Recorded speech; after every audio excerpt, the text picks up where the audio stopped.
Assalamualaikum warahmatullahi wabarakatuh. Perkenalkan, nama saya Amalia Wilandari, CGP Angkatan 7 dari SMK Negeri 2 Bale Endah. Di sebelah saya sudah ada Ibu Karista Setio Nur Utami MPD selaku guru sejarah yang hari ini akan bergabung bersama saya untuk membahas coaching untuk supervisi akademis. Terima kasih, selamat menyaksikan. Baik, Bu Karis kan beberapa hari yang lalu menghubungi saya untuk membahas permasalahan yang Bu Karis temui di kelas 10 kuliner 1. Nah, kira-kira permasalahan apa aja itu, Bu Karis? Mungkin di sini saya akan rangkum jadi beberapa poin ya Bu terkait permasalahan yang saya temukan di kelas kuliner 1. Yang pertama mungkin dari ketepatan waktu siswa datang ke kelas di pas pelajaran saya. Yang kedua itu absensi juga. Kadang di kelas itu tuh jarang banget full tim gitu, semua siswa ada. Yang ketiga fokusnya Bu. Jadi kurang fokus mereka tuh. Yang keempat pemahamannya juga kurang karena tadi kurang fokusnya. Yang terakhir ketika mereka diajak untuk dibentuk kelompok, ketika kita yang menentukan atau pakai hitungan, kalau misalkan itu anggotanya terdiri dari anggota yang mereka tidak nyaman, itu tugasnya tidak akan berjalan dengan baik, Bu. Itu mungkin permasalahan yang saya temukan di kelas kuliner 1. Iya, beragam ternyata ya permasalahannya. Nah, kira-kira ketika pembelajaran sudah berlangsung nih, untuk misalnya yang tadi kita bahas satu-satu dulu ya. Misalnya dari yang kehadiran kan tadi tidak pernah full tim satu kelas utuh gitu. Nah, kira-kira Bu Karis apa nih alternatif yang Bu Karis lakukan untuk menyiasati hal tersebut?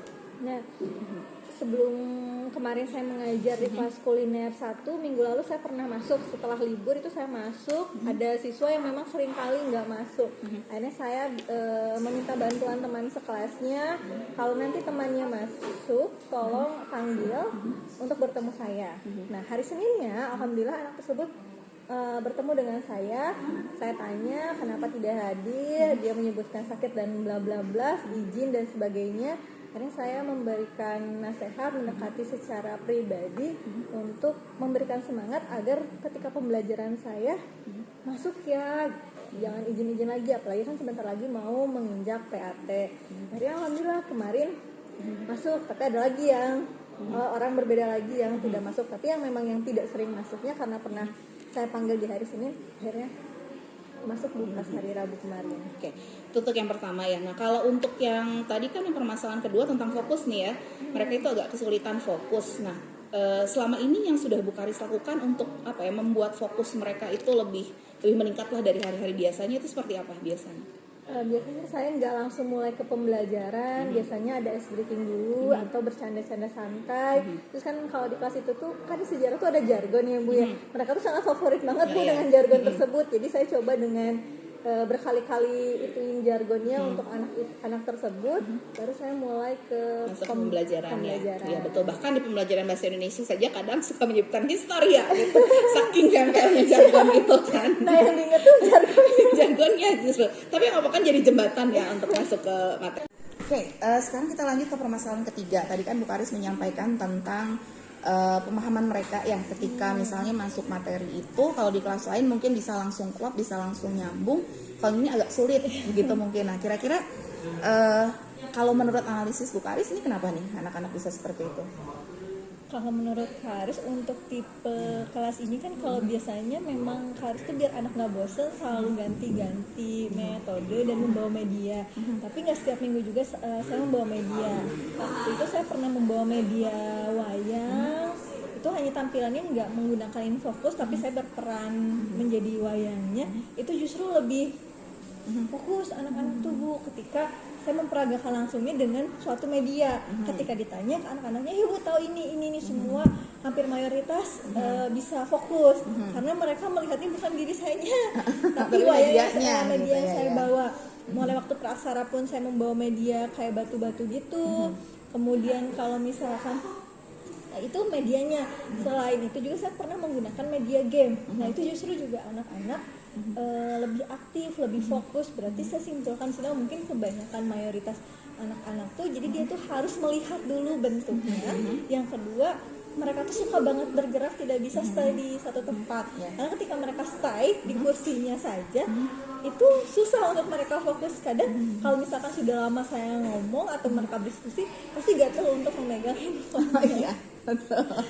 Berarti kemungkinan kebanyakan ya sebagai mayoritas kelasnya lebih ini ke kinestetik ya, kayaknya gaya belajarnya karena mereka tidak betah duduk dalam waktu lama sepertinya begitu. Nah ini berarti PR juga untuk kita guru-guru yang mengajar di kelas ini supaya menemukan metode yang lain yang membuat mereka betah bisa duduk di kursinya seperti itu. Nah untuk permasalahan keempat tadi untuk pengelompokan, kan katanya kalau misalnya kondusifnya itu ketika dikelompokkan dengan teman satu circle-nya. Nah kalau misalnya, tapi kan kita juga tidak mungkin ya hanya terus-terusan mengelompokkan seperti itu saja.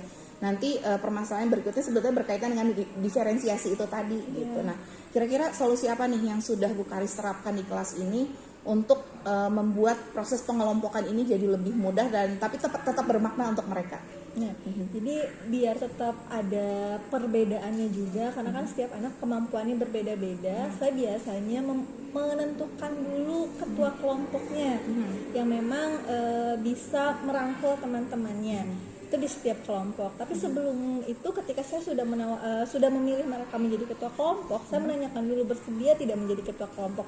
Kalaupun tidak, nggak apa-apa, bisa mundur. Nanti ibu akan tanya siapa yang memang bersedia. Alhamdulillahnya bersedia. Nah setelah itu saya bentuk tuh perkelompokannya. Saya karena pengalaman sebelumnya ketika dikelompokkan dengan yang beda circle-nya atau yang tidak mereka nyaman itu tidak berjalan, akhirnya saya mencoba mengelompokkan ya udah sesuai yang mereka nyaman, tapi saya nanya dulu nih ke mereka, mau ditentukan oleh ibu atau kalian yang menentukan? Mereka selalu jawab saya saja yang menentukan. Akhirnya berhitung saja biar adil. Sudah tuh terbentuk 8 kelompok, tapi di akhir nyaman nggak sama kelompoknya? Nggak Bu, saya mau pindah, sok yang mau pindah ke depan. Nanti kita akan random lagi kelompoknya. Akhirnya saya sudah lakukan itu. Tapi ternyata itu pun belum berhasil karena kan tidak mungkin dalam satu kelompok saya semuanya satu circle. Karena ketika dengan satu circle-nya semua, apalagi semuanya receh, tugasnya nanti gak akan beres. Dia harus random juga, tapi yang memang betul mereka nyaman. Akhirnya saya sempat pernah memanggil ketuanya sama anggotanya, kira-kira ini akan berjalan nggak anggotanya seperti ini? Terus kata ketuanya, berjalan kok Bu. Saya nanya ke anggotanya, enggak Bu, nggak nyaman soalnya karena ada si A, receh banget Bu, nggak kuat. Terus gimana solusinya? Mau bertahan di kelompoknya atau pindah kelompok saja Bu?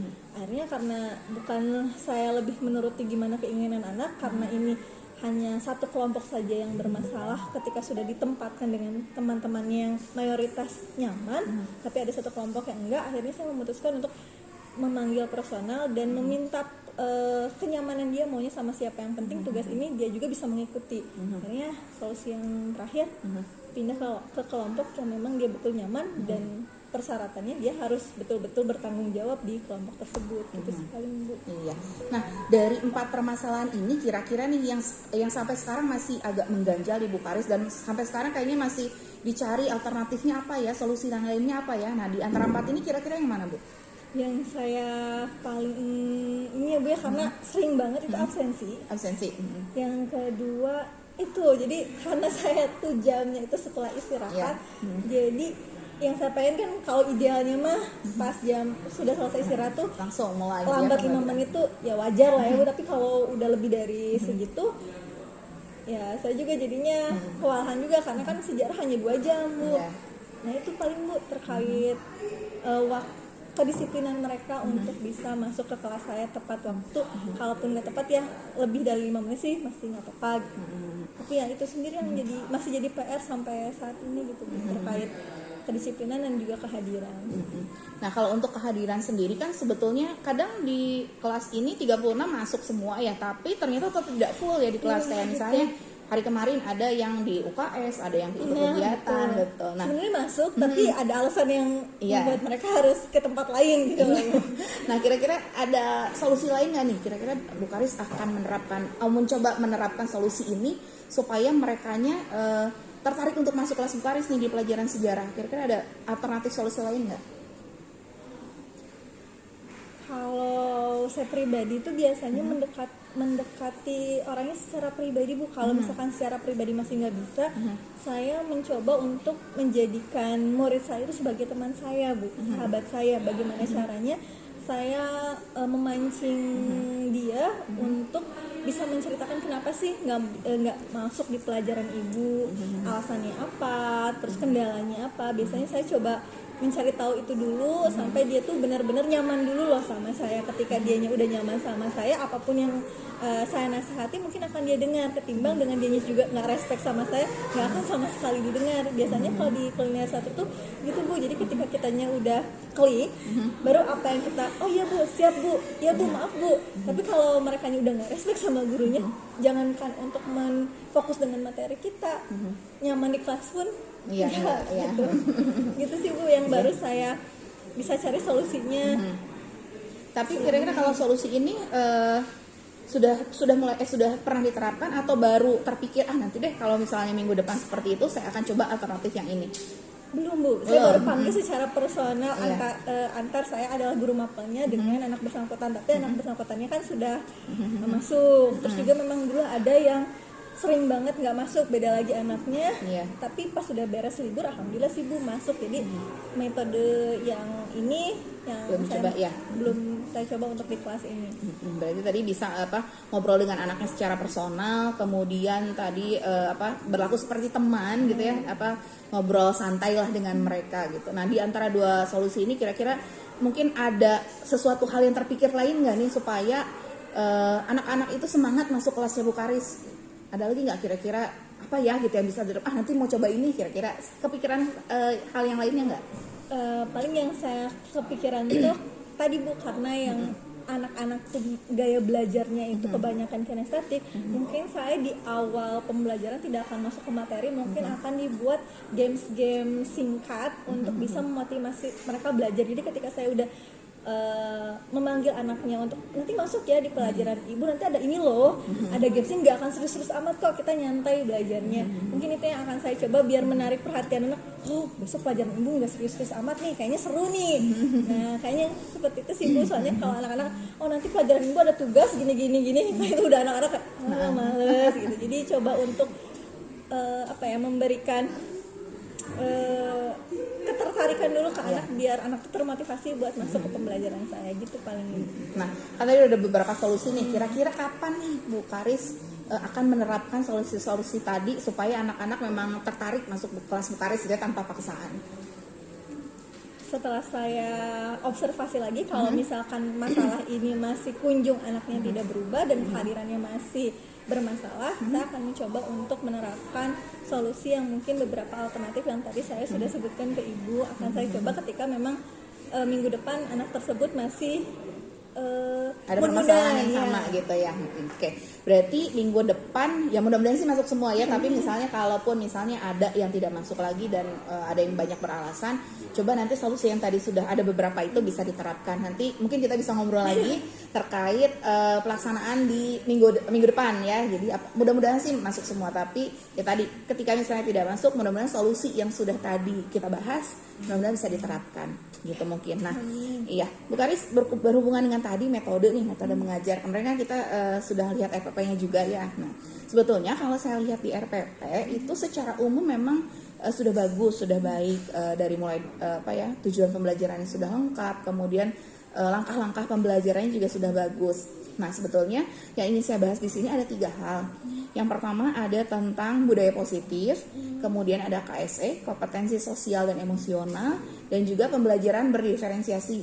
Nah, untuk pembelajaran berdiferensiasi sendiri sebetulnya di RPP Bu Karis itu sudah ada, hanya mungkin tidak secara eksplisit tertulis gitu. Jadi misalnya ini bagiannya diferensiasi gitu, ini bagian diferensiasi, itunya belum muncul. Kan kita tahu diferensiasi itu ada 3 di kelas, itu bisa kita terapkan. 1 dalam diferensiasi konten, kemudian ada diferensiasi produk, dan ada diferensiasi proses. Nah, kemarin di RPP yang Bu Karis perlihatkan kepada saya itu yang konten itu kan baru 1 ya, hanya menggunakan 2 kalau tidak salah, dari audio menggunakan musik, kemudian menggunakan buku paket. Nah, hanya yang di kontennya nih di produknya, hasilnya itu kan sama semua, seragam. Jadi anak-anak tujuannya diminta untuk membuat kemarin lirik lagu ya gitu dan peta. Nah, kira-kira kalau harus dibuat diferensiasi, ada tidak hal-hal yang mungkin bisa dikembangkan lagi dari RPP yang kemarin sudah Bu Karis susun? Mungkin kalau melihat dari karakteristik dari siswa kelas kuliner 1 kan macam-macam ya Bu, meskipun mayoritas kinestetik. Mungkin bisa saja tidak terkait tekniknya ya Bu, bisa hasilnya bisa berbentuk lirik lagu, ataupun karena mereka senangnya lebih bergerak dan ketika dicoba menggambar peta pun masih mereka kesulitan, mungkin lebih ke drama simulasi singkat saja terkait jalur rempah. Ya drama Bu, paling saya cobanya mungkin diferensiasinya itu melihat dari karakteristik dari siswanya, gak hanya mungkin didominasi dengan lirik lagunya, tapi bisa didominasikan dengan potensi yang memang peserta didik gak semuanya senang nyanyi kan ya Bu, bisa sesuai dengan gaya mereka suka bergerak ya mungkin bisa drama, atau misalkan karena saking sukanya nggak terlalu suka serius, mungkin mereka bisa buat game-game yang mereka buat sendiri. Kan biasanya anak-anak sekarang tuh lebih kreatif ya Bu ya, mereka buat game tapi ya masih berkaitan dengan materi jalur rempah itu sehingga jadinya bervariatif. Cuman kemarin memang saya agak mentok juga ya Bu ya, karena sudah sebelumnya saya menggunakan metode ada yang boleh gambar, ada yang boleh drama, ada yang boleh lirik lagu. Nah untuk hari kemarin saya mencoba untuk gimana nih ketika saya tantang di luar zona nyamannya berhasil atau tidak, seperti itu. Ya, sebenarnya udah bagus ya. Nah, termasuk yang budaya positif juga. Sebetulnya di RPP yang Bu Karis buat itu sudah tercantum ya, dan di budaya positifnya sudah muncul. Tapi seperti tadi yang diferensiasi gitu, jadi belum tertulis secara eksplisit gitu. Seperti yang berdoa. Nah, itu berdoa juga kan sebetulnya budaya positif ya. Kemudian mengulang kembali keyakinan kelas mungkin. Kan sebelumnya di awal semester mungkin pembelajaran sejarah sudah membuat keyakinan kelas. Nanti di kelas sejarah harus seperti ini. Nanti mungkin bisa diingatkan lagi. Jadi supaya budaya positif ini membuat sebuah karakter anak yang akan manjang nantinya gitu, bukan hanya ketika mereka menjadi siswa di kelas. Itu saja mungkin Bu Karis. Sekali lagi saya ucapkan terima kasih untuk waktunya. Nanti mungkin minggu depan kita ketemu lagi untuk membahas tadi mungkinnya terkait kehadiran di kelas kuliner 1 dan solusi yang sudah Bu Karis siapkan untuk kelas tersebut. Sekali lagi terima kasih. Terima kasih juga Bu Amel atas ilmunya. Jadi pengetahuan baru juga buat saya biar selalu melakukan evaluasi dan gak berhenti untuk belajar sebagai guru. Terima kasih.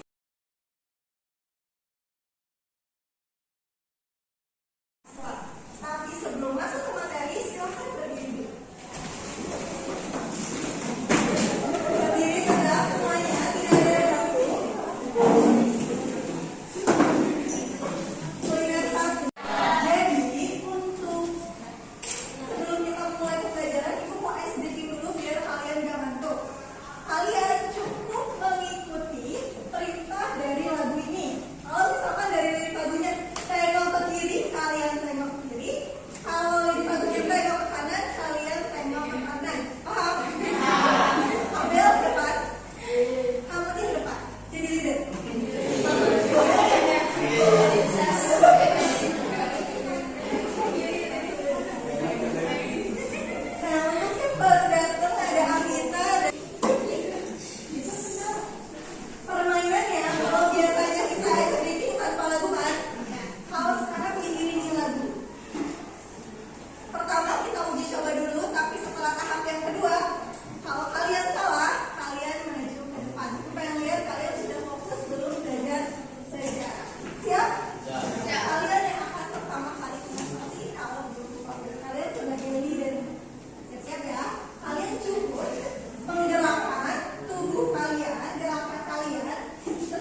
Minggu lalu kan kita sudah bertemu ya untuk membahas permasalahan waktu itu di Arsaidi di kelas 10 primer 1. Nah, hari ini kita bertemu lagi untuk membahas rencana tindak lanjut yang waktu itu sudah dipersiapkan. Hari ini kebetulan di pertemuan kita hari ini ada Indri sebagai observator, kemudian saya juga di sini sebagai komisinya dari Karis untuk permasalahan yang kita bahas minggu lalu nih Bu Karis. Kira-kira kan waktu itu Bu Karis sudah sempat menyampaikan nanti akan rencananya akan memanggil siswa yang waktu itu memang bermasalah dengan hadirannya. Nah, untuk rencana tersebut apakah sudah terlaksana?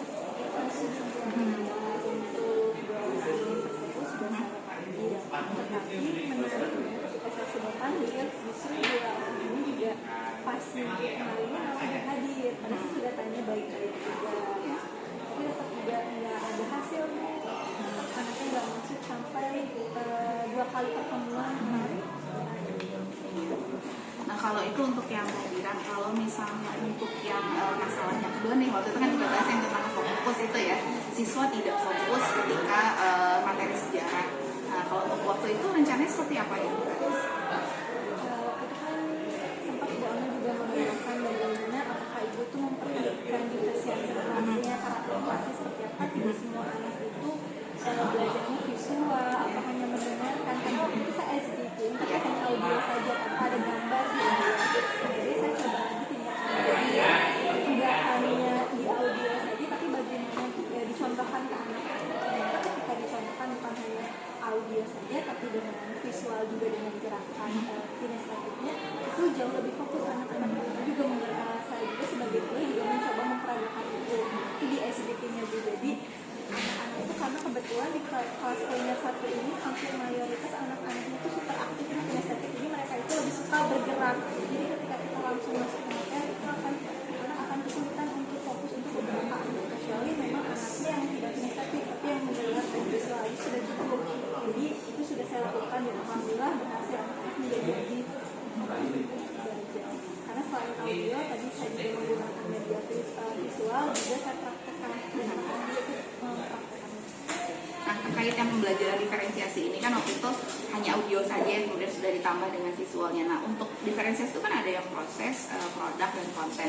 Untuk penugasannya sendiri nih kan kalau di minggu lalu masih hanya terbatas pada membuat lirik lagu begitu ya. Nah, kalau untuk yang pertemuan berikutnya ini kemarin sudah mencoba menerapkan hal yang berbeda atau masih tetap menggunakan hal yang sama?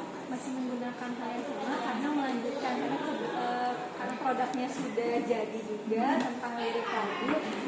Kan awalnya juga sebelum saya sudah menerapkan metode yang metode tersebut itu sudah mengarah kepada tugas pembuatan dari pagi dengan samaratakan. Nah, di situ saya evaluasi juga berarti di sini saya kurang memperhatikan yang namanya diferensiasi. Mungkin kedepannya ketika saya menggunakan penugasan dan metode yang berbeda akan saya coba untuk tidak terfokus ke satu penugasan saja karena yang tadi karakternya berbeda-beda. Dan ini karena masih melanjutkan tugas yang Nah, berarti dari 3 permasalahan yang waktu itu pertemuan sebelumnya kita bahas, ternyata yang masih agak mengganjal gitu ya, kayaknya masih harus diselesaikan lagi di kemudian hari. Seperti yang pertama ini ya, yang tentang kehadiran ini, dengan masih ada 2 siswa yang masih membutuhkan perhatian kita lebih gitu. Nah, rencana kira-kira nih Bu Karis untuk menindaklanjuti ini 2 siswa yang hadirannya masih banyak bolong-bolong ini, terutama di pelajaran kita. Nah, itu seperti apa kira-kira untuk ke depannya?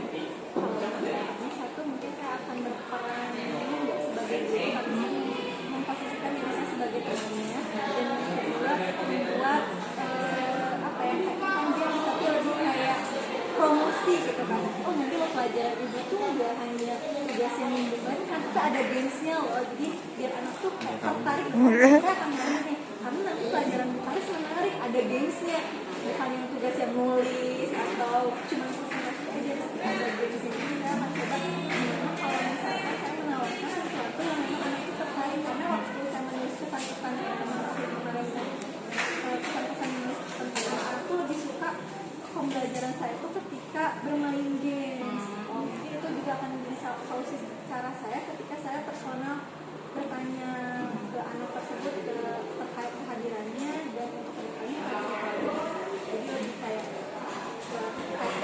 dan promosi kalau saya itu akan lebih pendekatannya masih lebih personal lagi ya kepada siswa dan mungkin kepada sahabatnya tadi kalau misalnya mungkin di pertemuan berikutnya.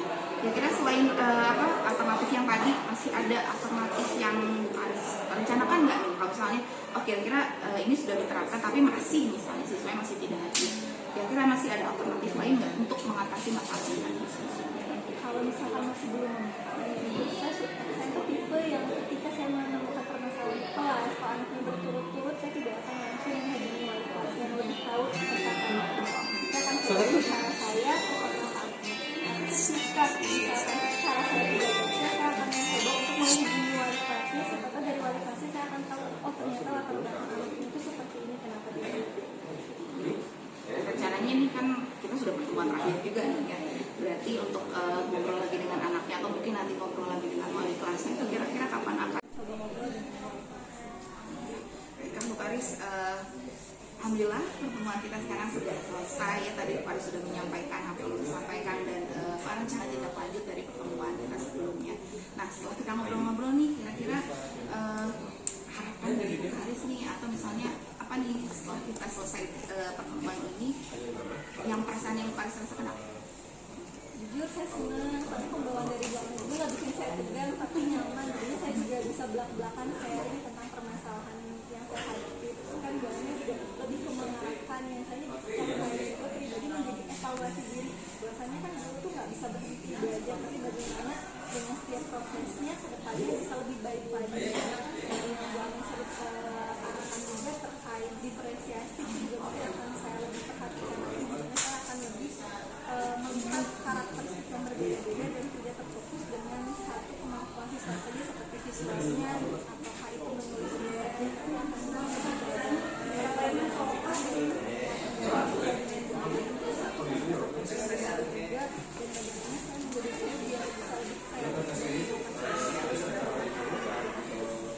Terima kasih kalau begitu. Mudah-mudahan pertemuan kita dapat bermanfaat. Terima kasih untuk hari ini. Nanti mungkin kita bisa bertemu lagi minggu depan ya setelah